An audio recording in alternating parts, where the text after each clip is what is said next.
Hey everybody, Jamie from Unleashed, Omaha. Today I want to work with this awesome dog that I have been working with for I started working with him training last year. He has some severe aggression, and he's not completely fixed, but he is very, very, very much so in a much better state than he was before. Chester, sit. Sit. Good boy. So, aggression rehab. What is aggression? Why do people do it? Why does it work?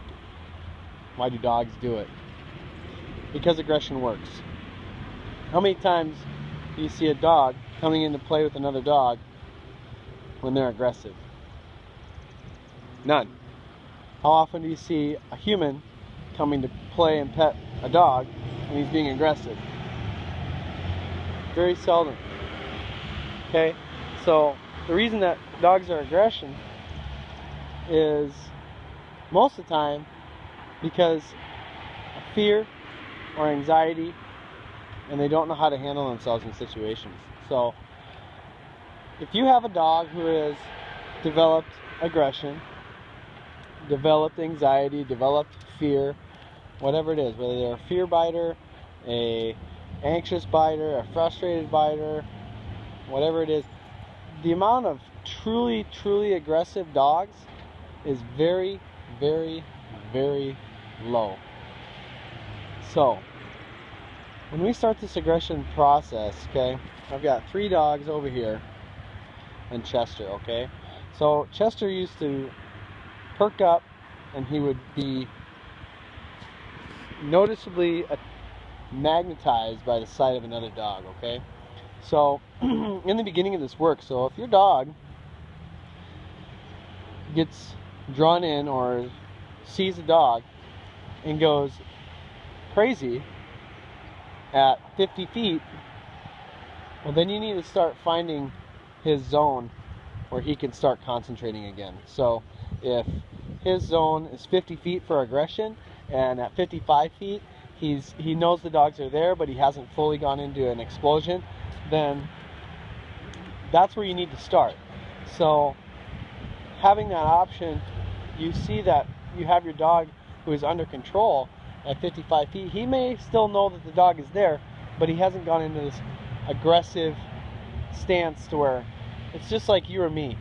Once we get in a position where we know we are going to get into a fight, or we know we are going to be into a fight and we are already in that mindset, our best friend can come up to us and grab us from behind, and we are turning around and we are swinging, because we already know that we are already geared to basically slug the next thing that touches us. Same thing for the dogs. If the dog is in a mindset of I'm ready to kill, then you need to get below that threshold. So staying sub-threshold of the dog is just like you or me. If we're going to get into a fight, we're looking across the room, we know this guy's either talking trash or this guy's going to get ready to fight us. We're already kind of getting the battle zone. If our friend comes up to us, Olaf, lay down. If our friend comes up to us and de-escalates the situation and says, hey man, let's just go out the back door. Boom. Success. No fight. No nothing. We rehearse walking away. We rehearse leaving the situation without an escalation into a full-blown battle. Now, if we're already walking across the bar towards this other guy that wants to fight us, then we're already in trouble, because we're already getting magnetized to that fight. Olaf, no, down. Good boy. We're already magnetized to that fight. We're already in it. So when we're starting with aggressive dogs, okay, the first thing we're going to do is find the sub-threshold zone. So for Chester, he really doesn't have that bad of aggression anymore. It's certain situations where, you know, we have a dog that is approaching that is aggressive, and Chester thinks that he needs to handle it. Around calm dogs, this dog is really chill. So I'm just going to kind of demonstrate how we start the process. So Come on, Chester. Come on. So if I'm walking, and this is for aggressive dogs too, if you are embarrassed that your dog is aggressive and you pull him away in an aggressive state, you are building drive for aggression. You are not helping the cause. You are building drive for that aggression, because that dog is in that chaotic state, they're in an aggressive state, and then you pull them away because you're embarrassed as an owner, and that dog gets stress relieved in that aggressive state, and he goes, wow, aggression made me get away from the situation. Boom. So even if the dog never gets to the dog, if you pull him away in an aggressive state or a fearful state, and then you relieve the situation, you relieve the stress, you just showed your dog that being aggressive or being fearful or being anxious or being whatever gets them out of the situation that they're in. And you are going to build that behavior until you take the amount of time it takes to undo that. So we live in a world where very uncontrolled variables, we're not going to be able to just control every single variable that comes around, okay? We're not going to be able to control an aggressive dog who has to get on an elevator and come down, and there's another dog at the other side of the elevator. Well, you know, stuff happens. So the best you can do is to really control the situation as much as you can, and also take the time and opportunities to go out and practice in a controlled environment. So this is what I would say is a controlled environment. I have 3 dogs. I have a dog who used to be aggressive.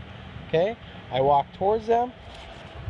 Okay, so say Chester was sparking up and looking at my dogs right now. If he was locked onto my dogs, I would literally stop right at this process, right at this point. I stop. Always stop sub-threshold, okay? He locks onto my dogs, he knows they're there but hasn't gotten to that aggressive state with them yet.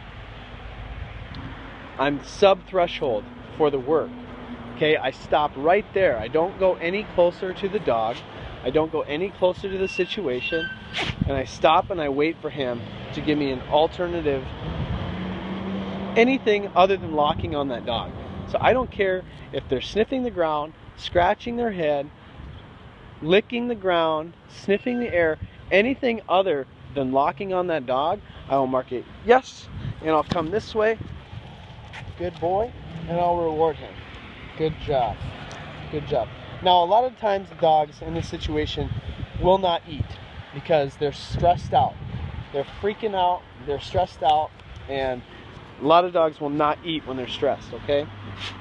So if your dog doesn't take food, it's not a big deal, okay? We're going to work up to this. We're going to work up to this point of having a dog who is less stressed, doesn't care, and can figure out the situation that, hey, my stress just went away.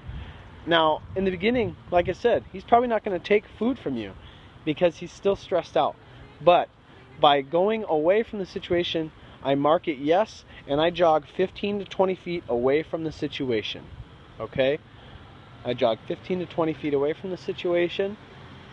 I de-escalate that stress by going way past the sub-threshold, way further beyond the sub-threshold, to where he starts to calm down again. And then after I've rehearsed, and then I'll set up the situation again. I'll set it up again. I walk towards my dog. Okay. Say Chester tunes in on the dogs over here, and he's like, ears forward, mouth closed, stiffs up his tail, and he's like, ooh, dogs, stress, crap. That is the point where I want to stop and I want to wait. He looks at me, yes. I go this way, 10-15 feet away from him.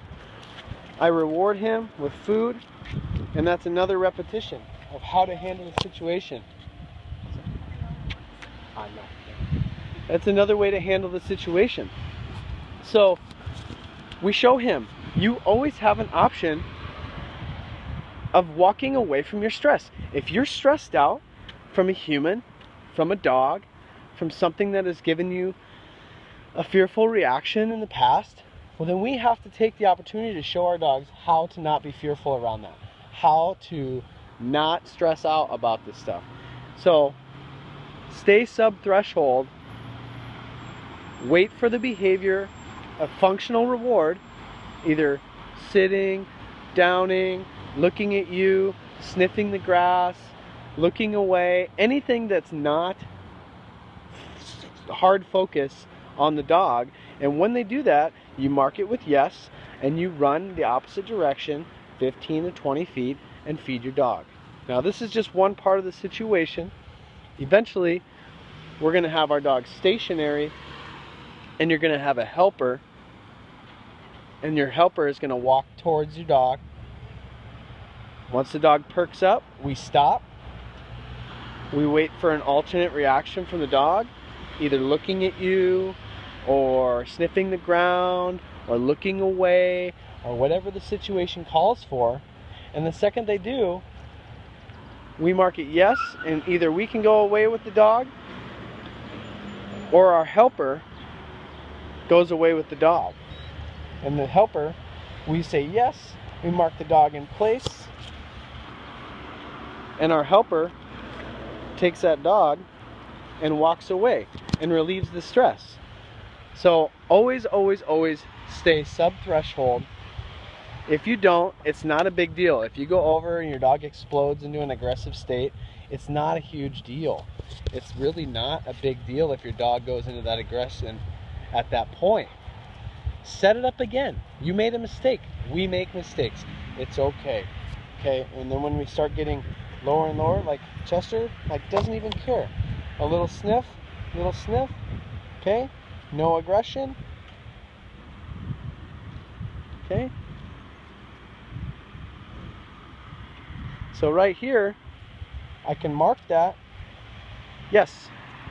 Good. So a nice, calm smelling of a dog. Smelling. Now, does it help to have really well-trained dogs to help you do this? Absolutely. But you can do this at a dog park, because that's eventually where you're going to have to go. Is you're going to have to go where the jerk dogs are, and a lot of them are at the dog park. So that's like a perfect ground. Now, do I go into the inside of the dog park? Absolutely not. I go on the outside of the dog park. There's always dogs fence fighting. There's always dogs running amok. There's always dogs barking. So if you can get your dog, you walk up to the fence. Say Coda's behind a fence. I walk up. My dog focuses on the dog behind the fence, but hasn't gotten to that point to where they're about to explode. They're still able to pull back. I get a reaction that he either looks away or looks at me or sniffs the ground or whatever. I mark it yes, and I come back 15, 20 feet, and I reward him. Good job, buddy. And I repeat this process until, I mean, Chester doesn't even care about other dogs anymore. He's so focused on me. We're gonna walk right by Dakota. Focus on me. Walk right by Olaf. Walk right by Nico. No worries. And that's an opportunity right there. I come here. I walk by. No reaction. Yes. Perfect. They don't even have to be doing anything. You're simply rewarding them for not being aggressive. So I hope this little video, I know I got a little long-winded here, but I hope this video kind of gives you a little bit of an insight of how we start aggression rehab here at Unleashed Omaha. Now this can be with anything. This doesn't just have to be with dogs. This can be human aggression. This can be dogs that fence fight. This can be dogs that don't like cats, don't like squirrels, don't like game, whatever. Get a live trap, trap a squirrel, work on this stuff. Coda is a squirrel killing crazy bastard. So it's probably something that I as an owner need to work on. But I hope you guys enjoyed this video. I really, honestly, if I didn't have bills to pay, I'd do this stuff for free, because I absolutely love it. I love dogs. I love to see dogs that can come from dogs that have wanted to kill other dogs to dogs that can go up, have a nice friendly sniff, that can have a nice, you know, eventually we'd like to get them in a situation where we start playing with our dogs, you know, a higher escalation situation, a higher energy situation, because some dogs, when they get into higher levels of drive, go back to that aggressive state. So we need to show them that there is no attacking, and there's no aggression, and there's no psychotic behavior around any circumstances. I don't give a crap if my dog is fully in drive and is playing with me, Tug, or I'm playing with another dog, Tug. I know, buddy. There's no excuse for aggression, ever. So once we get to that state, once we've given them hundreds of opportunities to rehearse the correct behavior. We've taken it all the way up the notch. We've taken it all the way to where we're going to dog parks, we're going to playing in front of other dogs, we're going high energy play. You know, if you're still worried about close encounters, muzzle condition your dog. Muzzle condition. If they make a mistake, you just move backwards a little bit. You go back. You went past the threshold. So find your sub-threshold point, practice it, give that dog plenty of opportunity to rehearse the correct behavior. And when they do, so he's giving little sniffs, good boy. No reaction. Yes, good boy. I mark it, I give him food, and we just practice a dog not being an asshole to another dog. I hope you guys enjoyed this video today. I love you all. I can't wait to keep on doing these videos for you because I want your dog to be the best it can be. I want you to be the best you can be. And I want this life to be the best it can be. So it all starts with work, being a little bit out of your comfort zone, and just working to that next level. You guys have a great day. We'll talk to you soon. Bye-bye.